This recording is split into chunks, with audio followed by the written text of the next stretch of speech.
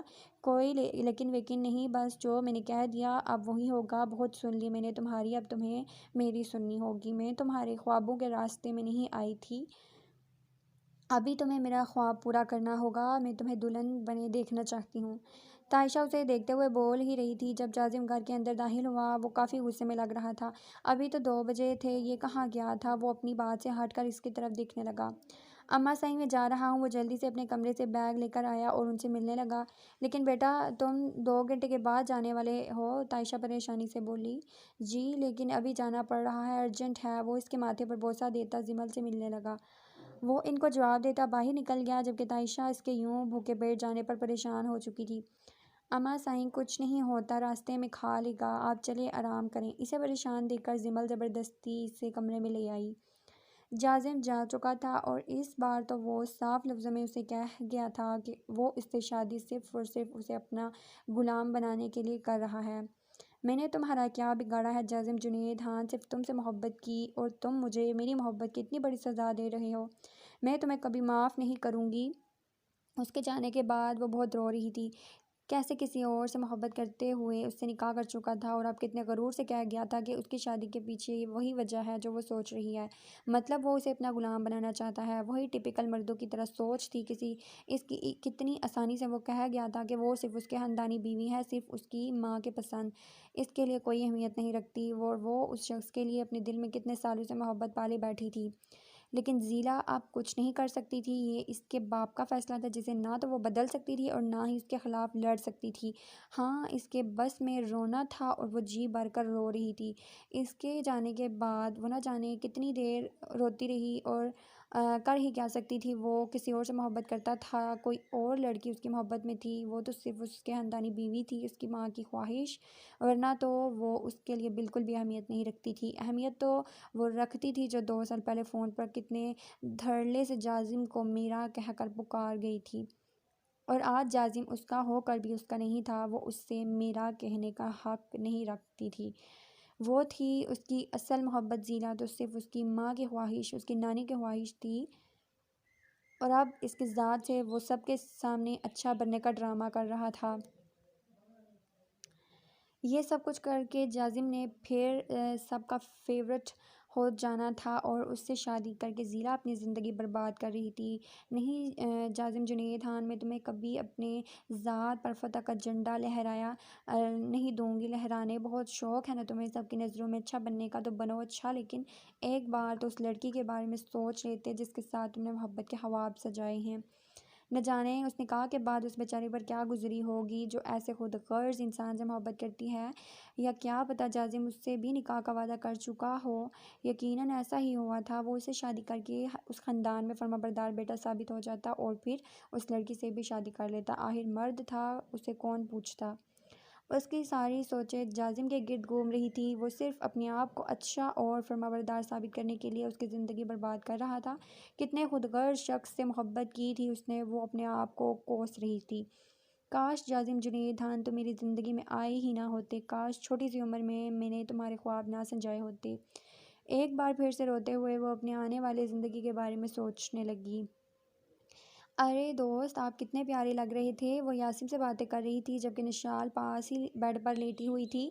اچھا آپ فیس بک کی ڈی پی مت چینج کرنا، میں خود ان میں سے ایک فوٹو سلیکٹ کر کے دوں گی آپ کو، آپ وہ والا لگانا۔ سارے فوٹوز کو دیکھتے ہوئے واٹس ایپ پر لائیو ویڈیو پر اس سے بات کر رہی تھی۔ جو حکم میری جان، وہ ہنستے ہوئے سر کو خم دے چکا تھا۔ وانی کافی مصروف انداز میں اس کے لیے ڈی پی سلیکٹ کر رہی تھی۔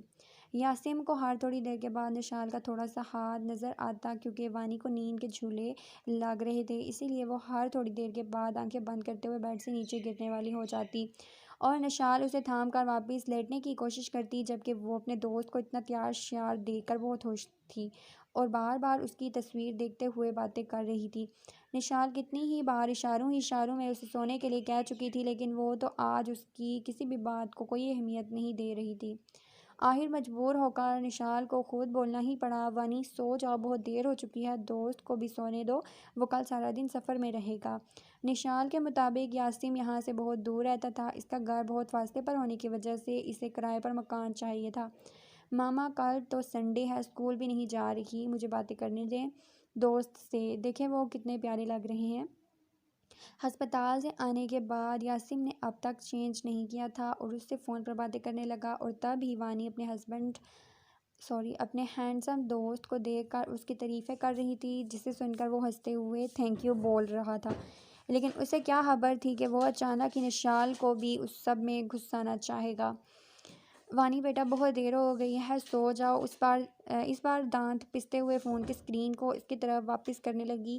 اس کی بیٹی نے تو اسے اچھا خاصا شرمندہ کر کے رکھ دیا تھا، اب اس کے دن اتنے بھی برے نہیں آئے تھے کہ وہ ایک غیر مرد کی خوبصورتی کی تعریف کرتی۔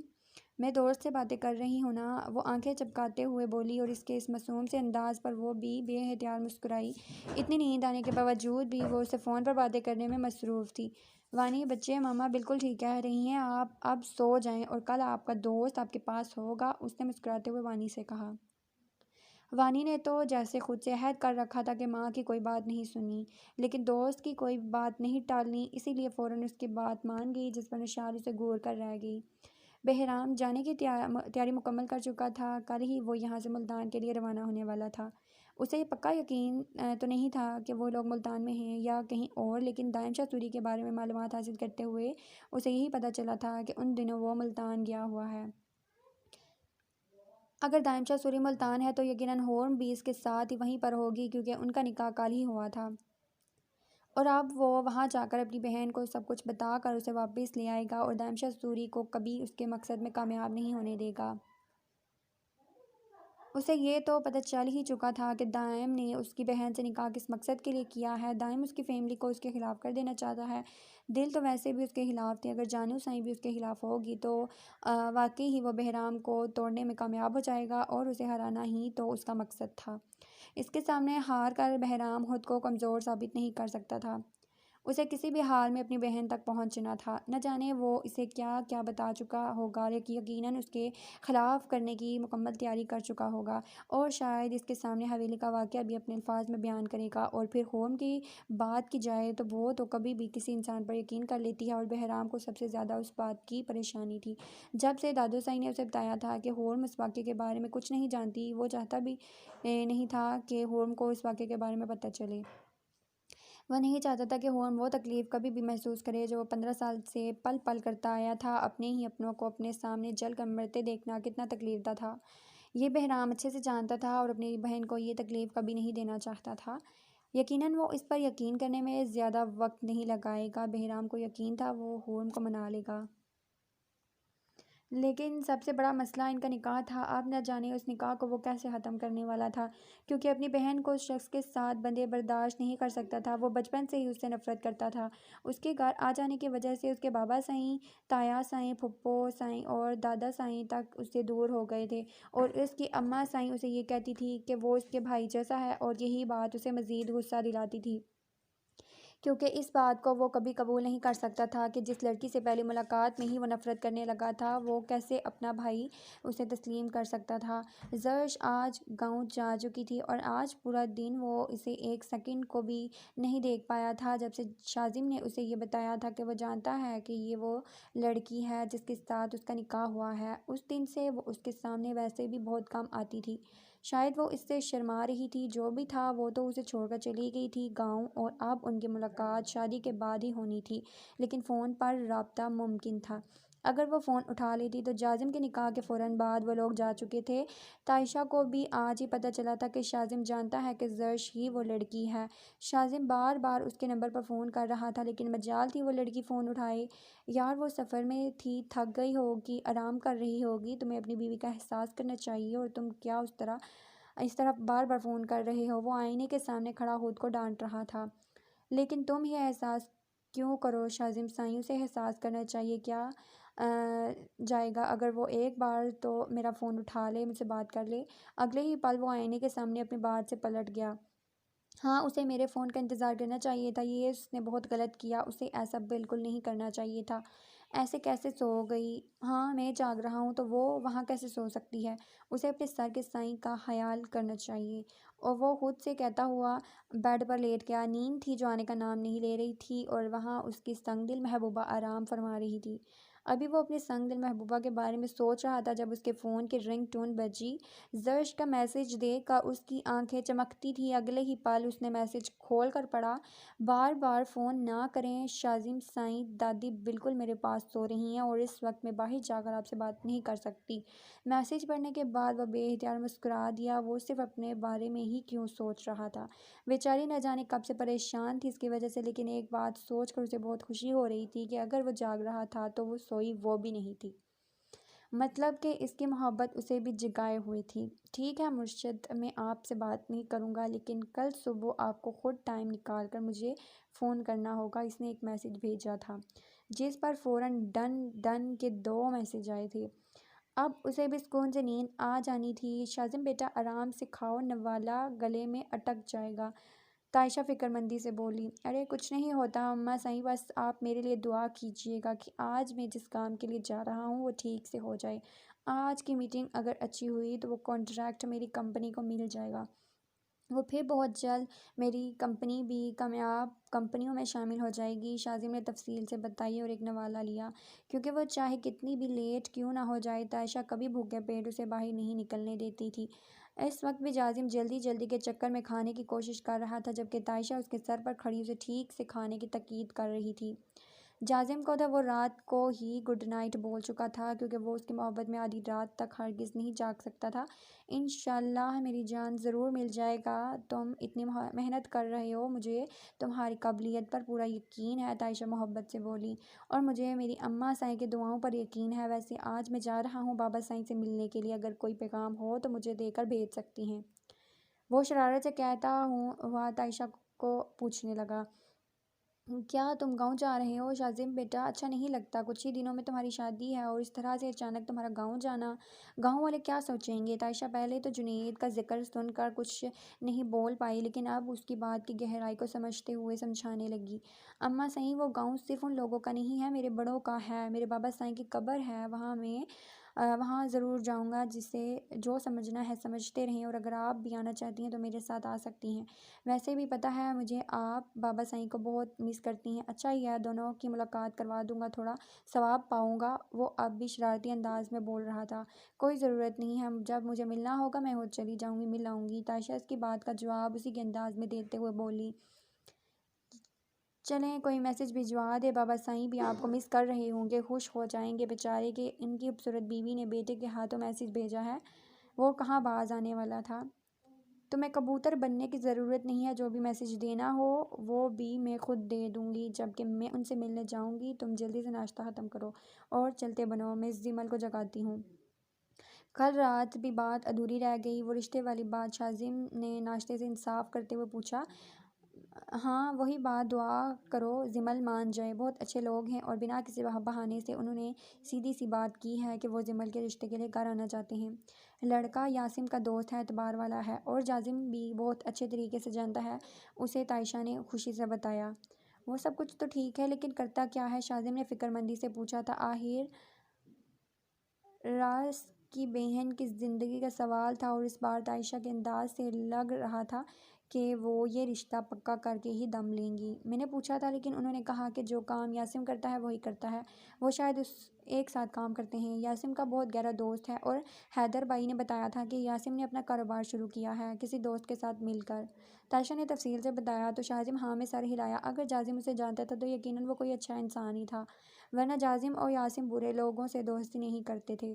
شازم کو آفس بھیجنے کے بعد وہ سیدھی زمل کے کمرے کی طرف آئی تھی۔ پہلے تو زمل خود کو بہت چھپانے کی کوشش کرتی رہی اور اس سوال سے بچنا چاہا، لیکن تائشہ اگر ایک بات کے پیچھے پڑ جائے تو اسے ختم کر کے ہی دم لیتی تھی۔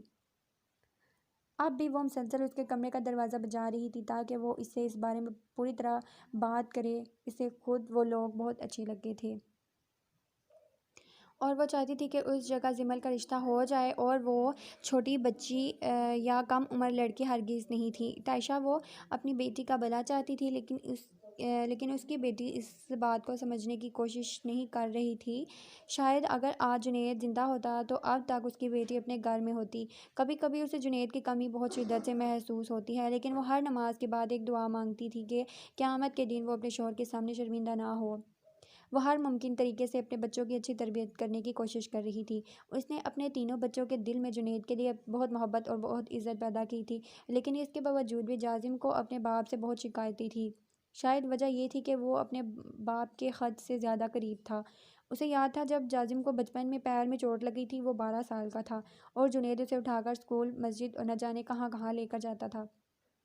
ڈاکٹر نے کہا تھا کہ کچھ وقت تک جازم کو اس کے پیروں پر چلنے نہ دیا جائے کیونکہ وزن ڈالنے کی وجہ سے اس کا پیر ٹوٹ بھی سکتا ہے۔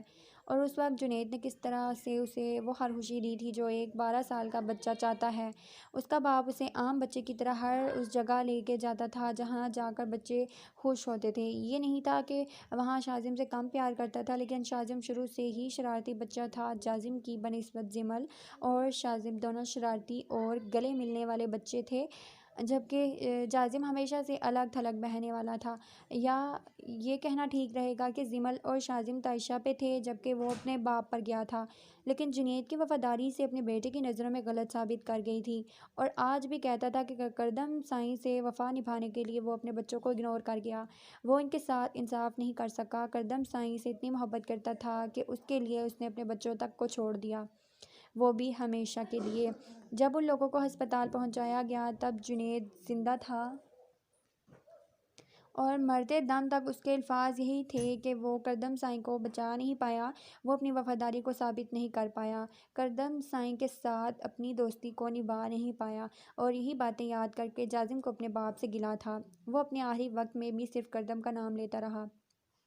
اس کے لیے سب سے اہم کردم تھا، اس کے بعد ہی اس کی فیملی آتی تھی۔ کیا وفاداری اتنی خالص ہونی چاہیے کہ دوستی اس طرح سے نبھائی جاتی تھی کہ اپنی فیملی کو بھی قربان کر دیا جائے؟ جازم کے یہ سوال عائشہ کو ہمیشہ لاجواب کر دیتے تھے۔ وہ اپنے باپ سے اس حد تک ناراض تھا کہ اس کے مرنے کے بعد اس کی قبر پر بھی کبھی نہ گیا۔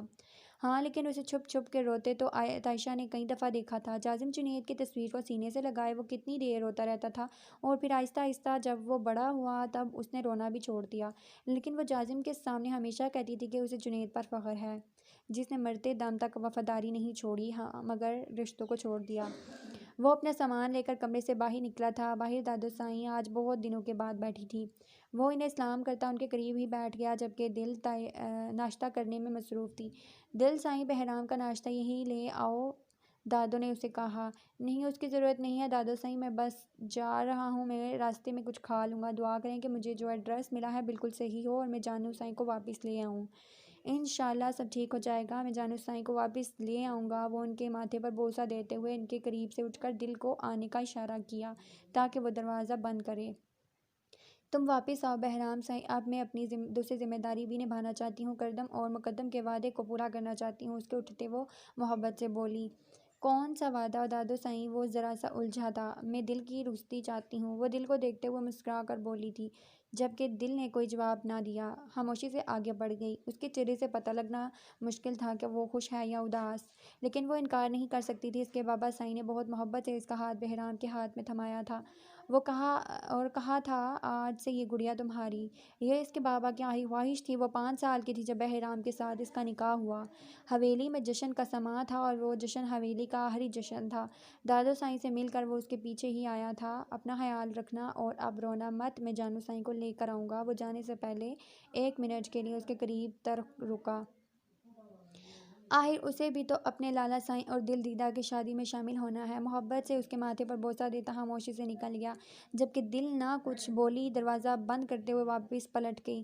اس کے دل میں بہرام کے لیے کوئی جذبات نہ تھے، صرف وعدہ تھا بابا سائیں اور چاچا سائیں کا جو اس نے پورا کرنا تھا اور جو انہوں نے مرتے دم تک اسے نبھانے کے لیے کہا تھا، کیونکہ وہ اپنے باپ کی روح کو کبھی تکلیف نہیں پہنچانا چاہتی تھی، لیکن اپنے ہی باپ کے قاتل سے شادی کرنا بھی اس کے بس سے باہر تھا۔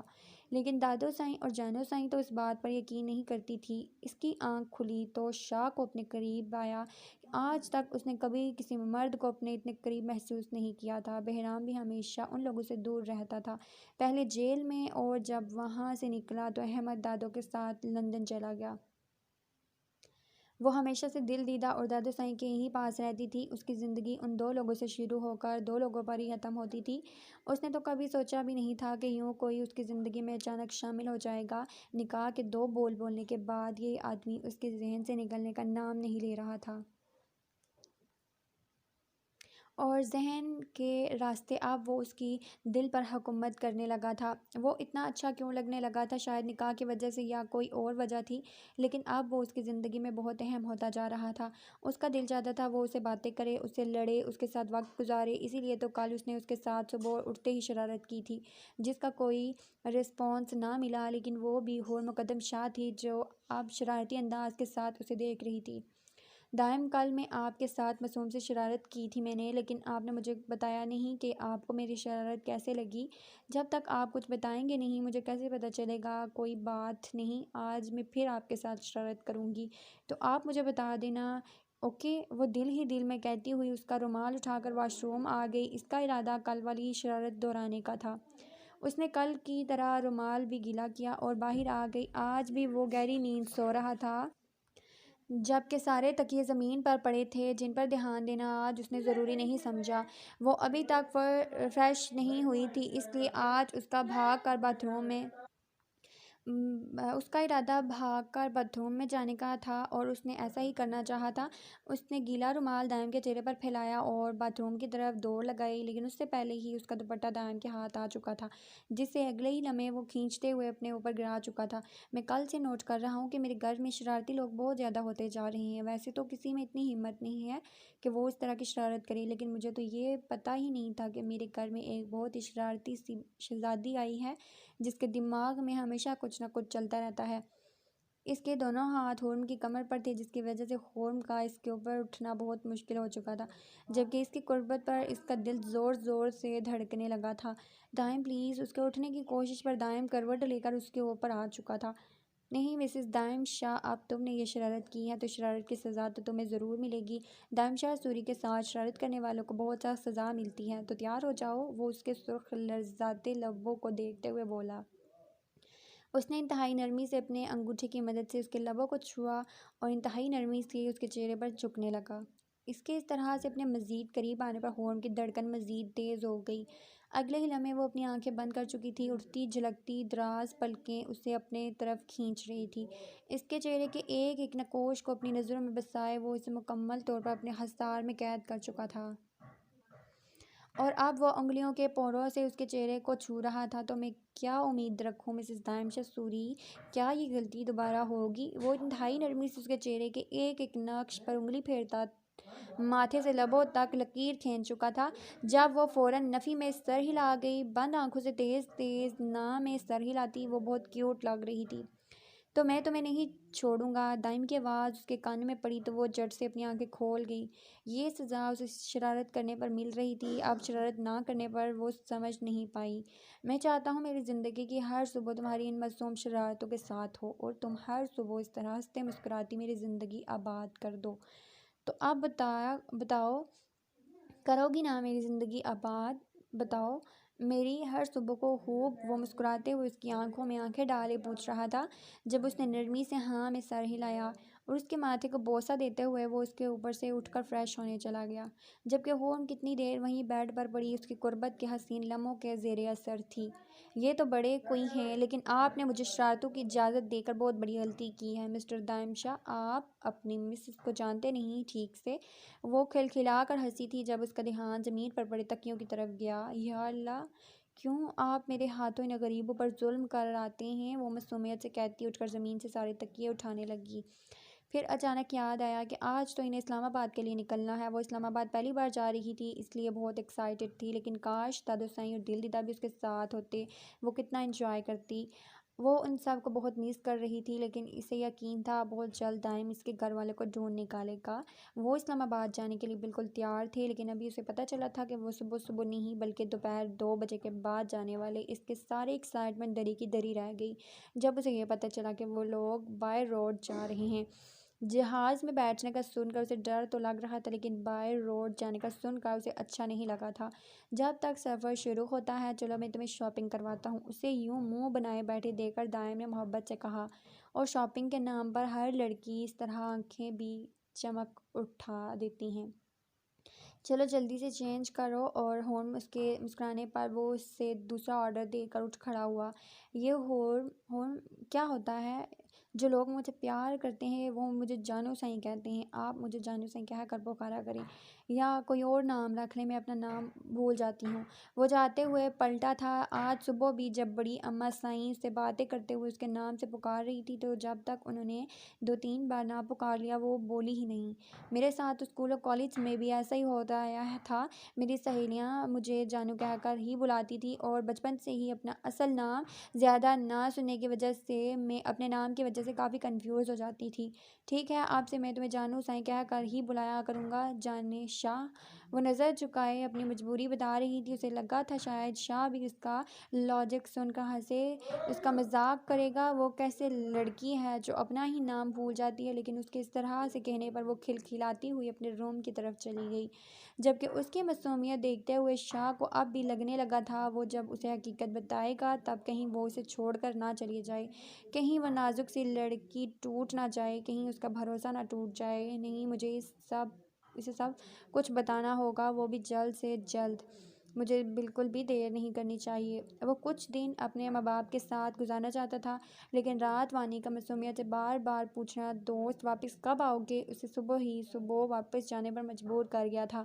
حیدر کو تو اس کی یہ نوکری بالکل بھی اچھی نہیں لگ رہی تھی۔ اگر اس نے اپنا کام شروع کرنا بھی تھا تو کہیں اپنے ہی علاقے میں کرتا، اتنی دور جا کر کرنے کی کیا ضرورت تھی کہ وہ 2 ہفتے گھر ہی نہ آ سکے۔ نور کو اپنی ایک سہیلی کی بیٹی آج کل بہت پسند آ گئی تھی، جس کا ذکر اس نے حیدر کے سامنے بھی کر دیا تھا اور اسے کہا تھا کہ یاسم سے اس بارے میں بات کرے، اور حیدر کو جان کے کہ وہ یاسم کے لیے کسی لڑکی کو پسند کر چکی ہے اسے بہت خوشی ہو رہی تھی، اور اسے یقین تھا اس کی یاسم اسے ٹال بھی دے، نور کی کبھی نہیں ٹالے گا، اور اس حوالے سے نور سے بھی کہہ چکا تھا کہ وہ جہاں چاہے گی یاسم کی شادی وہیں ہوگی، اور وہ آج ہی اس بارے میں اسے بات کرنا چاہتا تھا، لیکن یاسم کے پاس بالکل وقت نہیں تھا۔ اسے صبح ہی نکلنا تھا، لیکن 1 ہفتے میں وہ واپس آنے والا تھا۔ اس کی بہن کی شادی تھی، تب اس کا ارادہ یاسم سے اس لڑکی کو ملوانے کا تھا، اور اسے یقین تھا کہ نور کی پسند اسے بھی ضرور پسند آئے گی۔ جانو سائیں نے جس چیز پہ ہاتھ رکھا دائم نے اسے خرید لیا، جبکہ وہ نہیں کرتی رہی اور دائم کو بہت سمجھانے کی کوشش کر رہی تھی کہ وہ صرف ان چیزوں کو دیکھ رہی ہے، پسند نہیں کر رہی، جس پر دائم نے کہا کہ وہ اس کی چھوئی ہوئی چیزوں کو بھی یہاں نہیں رہنے دے گا، اور اس بات پر وہ احتیاط کرنے لگی تھی۔ وہ کسی چیز سے ٹچ نہیں ہو رہی تھی، یہ نہ ہو کہ اس بلڈنگ کو ٹچ کروں اور یہ جناب اسے بھی خرید لے، وہ بڑبڑائی تھی، جس پر دائم مسکرایا۔ اس کے لیے تمہیں فکر کرنے کی ضرورت نہیں ہے، یہ بلڈنگ میری ہی ہے، اس نے مسکراتے ہوئے کہا، اور ان کی آنکھیں کھل گئی۔ ہائے اللہ، کتنے بڑے چھپے رستم ہیں آپ، یہ مارکیٹ آپ کی ہے؟ ان کو خوشی کے ساتھ ساتھ حیرت ہو رہی تھی۔ ہاں، 15 سال پہلے میرے بابا نے بنوایا تھا، وہ بھی سیاست میں تھے، ان کے جانے کے بعد یہ میرے ہی نام ہے، لیکن اس کا سارا پیسہ فنڈز میں جاتا ہے، اور اسے تفصیل سے کہتا ہوا ٹائم دیکھنے لگا۔ ابھی 11 بجے ہیں، ہمیں 2 بجے جانا ہے۔ اس کے بار بار گھڑی دیکھنے پر وہ شرارتی انداز میں بولی، مطلب